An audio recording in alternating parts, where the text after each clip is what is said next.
O assoalho rangia debaixo do meu pé, mas ninguém percebeu. Eu estava parado na porta do escritório, mão levantada para bater, quando ouvi a voz do meu pai, fria e sem emoção, como se estivesse lendo uma lista de compras. Sua irmã não merece um centavo. Está fora. Eu não respirei, não pisquei. O som do meu coração batia alto nos meus ouvidos. Lá dentro, Alina não disse nada. Não reclamou. Então ouvi mamãe e Diane soltar um satisfeito. Dei um passo para trás e olhei pela fresta da porta. Diane estava sentada na beira do sofá de couro, xícara de chá na mão e aquele sorriso fechado de quem vê o plano dar certo. Parecia calma, feliz, como se me cortar não fosse crueldade, fosse destino. Fechei os olhos e saí antes que me vissem. A escada pareceu mais longa do que nunca. Meus pés estavam leves, mas meu corpo pesava. Eu não chorei. Nunca chorei por eles. Sentei na cama de hóspedes e abri o laptop. Meus dedos se moviam mais rápido que meus pensamentos. Senhas, códigos, confirmações. Em minutos, tudo o que era meu estava numa conta privada, que eles nunca conheceriam. Achavam que eu ficaria parado naquele corredor, chocada demais para reagir. Achavam que eu seguiria sendo a filha útil, invisível, segura. O que não sabiam é que eu já suspeitava havia semanas.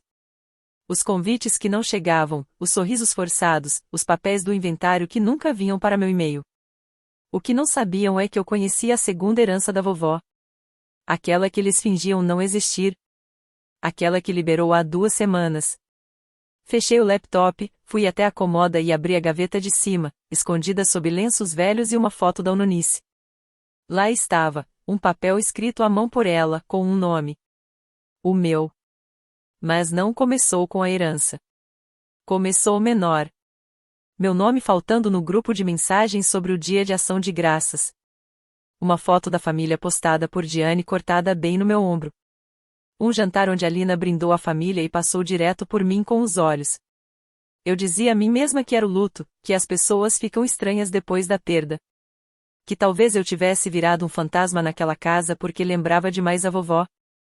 Cheguei até a pedir desculpa em voz alta por estar difícil demais ultimamente. Ninguém me corrigiu. Hoje vejo, era ensaio. Um afastamento lento, planejado, apagando meu lugar na mesa um detalhe por vez. Alina sempre foi a favorita. Não porque pedia, mas porque sabia usar isso como um vestido feito sob medida. Sabia ouvir Diane falar de legado. Aprendeu o tom de negócios do pai antes mesmo de trabalhar. Ela era apresentada nos eventos, a que ganhava quarto com vista e cadeira perto do testamento. E eu era útil, a silenciosa, a invisível. Aquela que ajudava a vovó a organizar as contas quando a mão dela tremia demais. Aquela que escrevia os bilhetes de agradecimento que Diane não queria fazer. Aquela que segurava tudo para que eles pudessem fingir que nada estava desmoronando. Eu me convencia de que ser boa seria suficiente, mas Alina sempre estava 5 passos na frente. E Diane jogava a longo prazo. Aquele sorriso que vi ontem não era novidade. Já tinha visto no Natal, quando cheguei com presentes e descobri que o jantar tinha sido mudado. Ou no funeral da vovó, quando fiz o discurso e ninguém bateu palmas, mas Diane disse, isso foi corajoso. Eu só não sabia o que estava vendo. Até agora. Abri o papel que tirei da gaveta da Eunice e li de novo. A tinta ainda nítida, apesar dos meses. Havia um endereço, um nome e uma chave colada atrás. A chave encaixava perfeitamente na fechadura da mesa de costura antiga dela. Eu não abria aquela gaveta há anos. A vovó dizia brincando que ali havia memórias que era melhor deixar guardadas. Mas quando puxei, não parecia memória. Parecia instrução. Dentro havia 3 coisas. A primeira, um envelope jurídico, pesado, marcado como alteração do testamento. Reconheci o selo do cartório, as assinaturas das testemunhas e a data, 1 mês antes da morte da vovó. Meu nome estava em todas as páginas. Só o meu nome. A segunda coisa era um gravador de voz. Apertei play com as mãos firmes demais para o momento. A voz dela encheu o silêncio, suave, mas firme. Se eles tentarem distorcer isso, Leora, você mostra esta gravação. Eu confio em você. Só em você. Não foi longo, só 23 segundos, mas disse mais do que Diane me dissera em anos. A terceira era um bilhete. 4 linhas na caligrafia inclinada da vovó, marcada por décadas de livros de contas. O sangue não os torna dignos. Se você está lendo isso, eles já se voltaram contra você. Pegue o que é seu. Não olhe para trás. Fiquei sentada olhando aquelas palavras até ficarem borradas. Não era de choro, era de reconhecimento. Ela sabia. Não só sobre o dinheiro, mas sobre eles. Sobre como torceriam o legado em poder, como cobririam a exclusão com palavras educadas e documentos frios. Ela sabia que usariam a tradição como arma para me fazer sentir errada. E mesmo assim, deixou isso para mim. Não só o testamento, mas a clareza, a voz, a prova. Guardei o envelope, a carta, o gravador, cada pedaço do último gesto dela, e coloquei tudo na minha bolsa.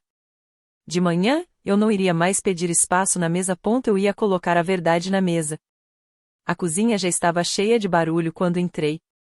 Alina estava sentada na ponta da bancada, café na mão, pernas cruzadas, com a postura de quem já tinha vencido. Meu pai folheava planilhas impressas, os óculos escorregando no nariz. Diane mexia mingau no fogão, cantarolando como se fôssemos apenas uma família comum em mais uma manhã tranquila. Ninguém levantou os olhos quando cheguei. Peguei o envelope pardo da minha bolsa e coloquei no balcão, entre os croissants e os blocos de anotações. Alina viu primeiro. Seus olhos passaram do meu rosto para o envelope e se estreitaram. O que é isso? Perguntou, mais por reflexo do que por curiosidade. Meu pai não levantou a cabeça. Estamos no meio de algo, Leora. Isso pode esperar? Não, respondi firme. Empurrei o envelope para mais perto dele. Você vai querer ler. Diane se virou, ainda com a colher de pau na mão, e olhou para o selo. O sorriso dela vacilou, mas só um pouco.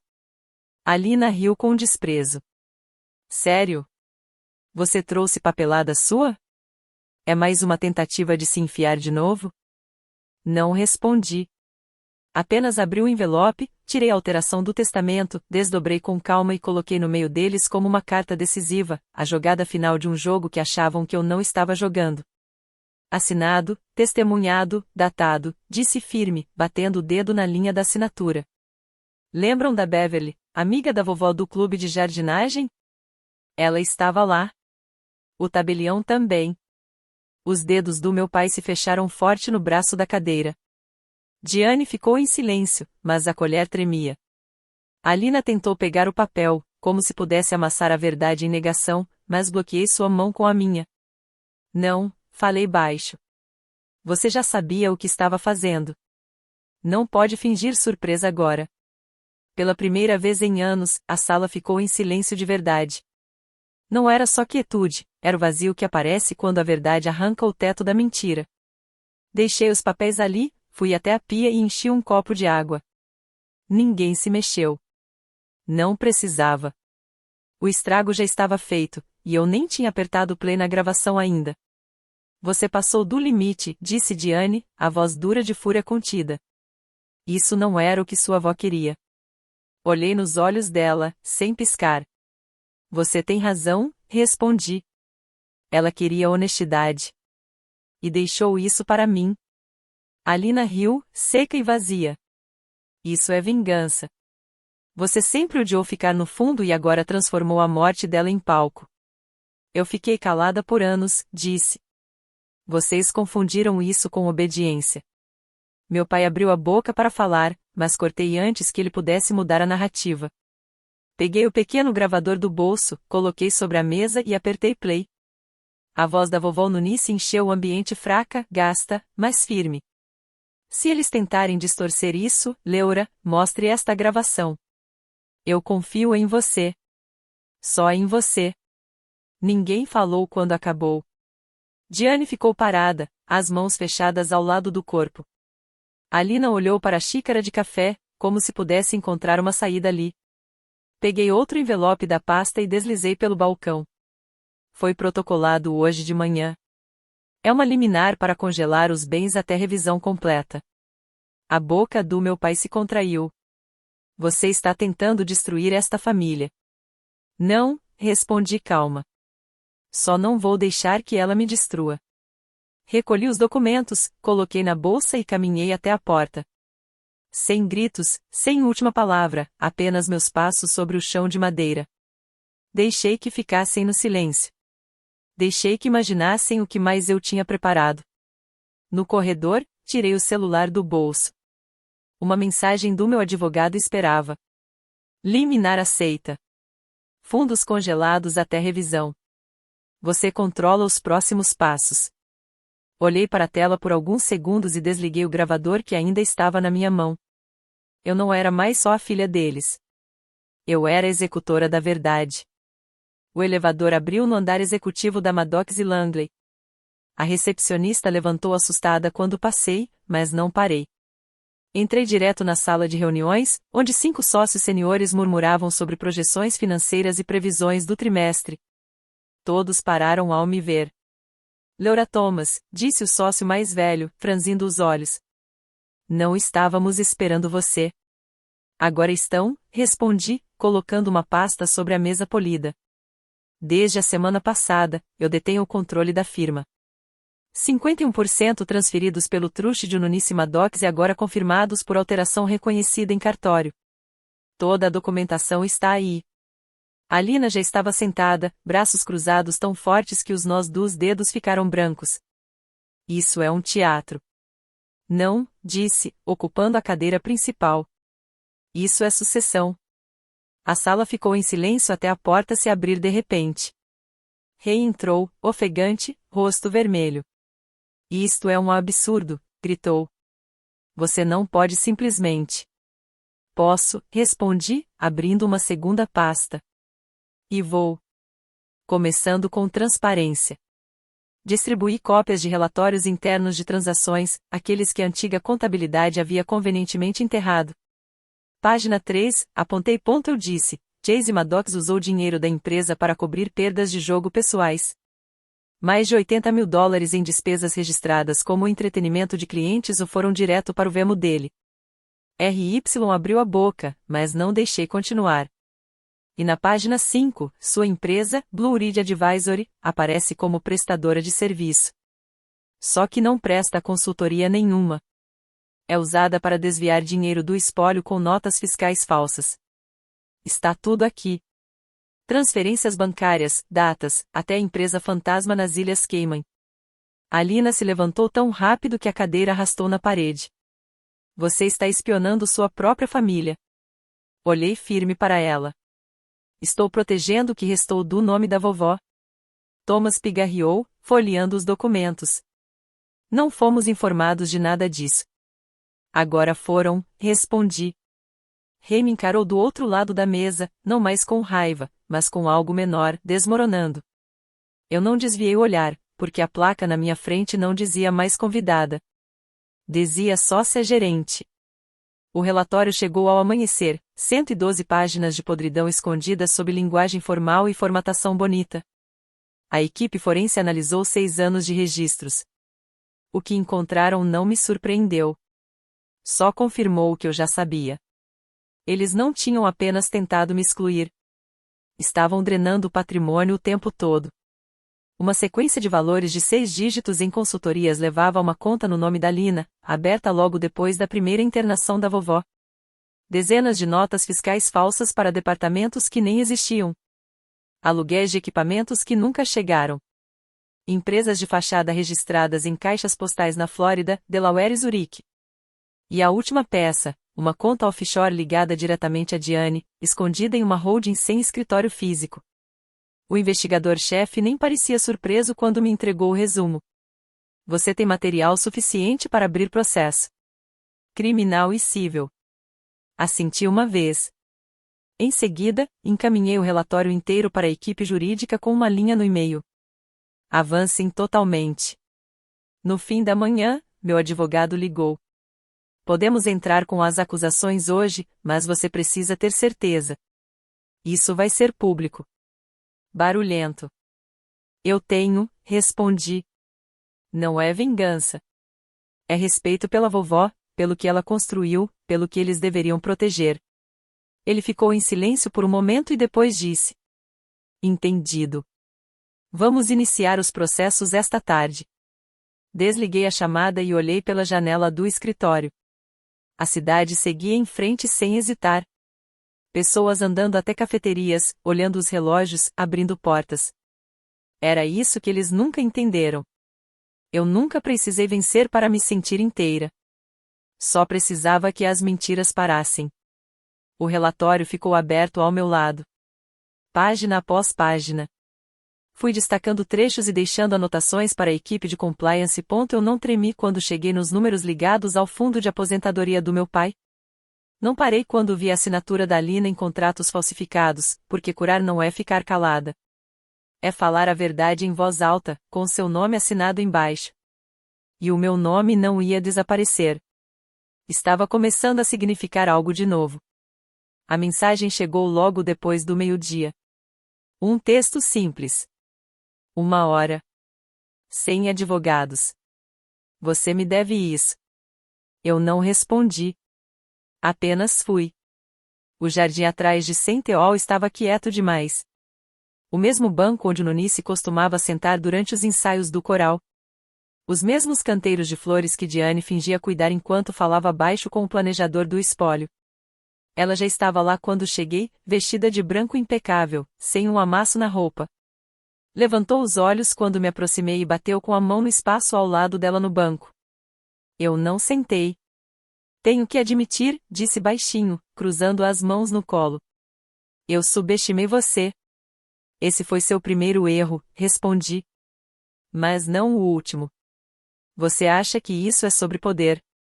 A voz dela permaneceu calma, sem pressa.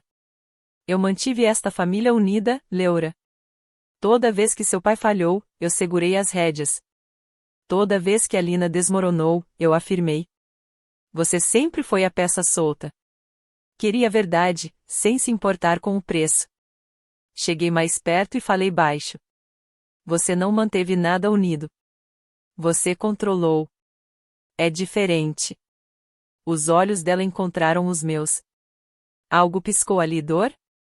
Não, cálculo. Tudo desmorona, ela sussurrou. Até a verdade. Você vai ver. Começa devagar, depois acontece de uma vez. Olhei para o rosto dela. A calma ainda estava lá, mas a certeza tinha rachaduras. Ela se levantou devagar, alisando o vestido como se a conversa tivesse terminado do jeito que queria. Não espero perdão, disse. Mas espero consequências. Eu não disse nada. Nenhuma palavra, nenhum aceno. Virei e caminhei pelo caminho de pedra, deixando-a para trás no silêncio. Ela não me seguiu. De volta ao escritório, assinei os documentos finais autorizando a divulgação dos testemunhos. Cada bem, cada dólar, cada nome. A data do julgamento já estava marcada no calendário. O tribunal não parecia frio, mas havia algo no ar que tornava cada respiração mais pesada. Subi ao banco das testemunhas, declarei meu nome sob juramento e abri a pasta que ensaiei em silêncio por meses. Comecei pelo básico: datas, erros, nomes ligados a transferências que eles achavam que ninguém ia rastrear. Falei de forma calma, sem exageros, só fatos. Depois toquei o áudio da voz da Nonice, clara e firme, ecoando pela sala. Se tentarem distorcer isso, Leora, mostre esta gravação. Eu confio em você. Só em você. O juiz apenas assentiu levemente, sem falar nada. Entreguei a carta escrita à mão da vovó, com a assinatura e a tinta dela. 4 linhas que derrubaram todas as defesas que eles tinham montado. A Alina foi a próxima a depor. Falou com tom controlado, ensaiado, quase simpático. Estávamos protegendo o legado da família. Não queríamos conflito, só harmonia. Leora era instável, não saberia lidar com a responsabilidade. Eu não a encarei. Olhei para o juiz quando chegou minha vez de novo. Falei baixo, mas firme: apagar alguém não é proteção. É covardia disfarçada de seda. Alina se encolheu. Diane desviou o olhar. Concluí com uma última frase: isso não é sobre herança. É sobre não ser apagada. Eu não sou instável. Não sou dramática. Eu só era incômoda para a versão deles da história, e estou aqui para colocar a verdade. O juiz esperou um momento, depois outro, e então falou. O testamento alterado continua válido. O controle total da herança permanece com a senhora Laura Maddox. Qualquer uso indevido de dinheiro por senhora Lina Maddox e senhor Ray Maddox será encaminhado para ação legal.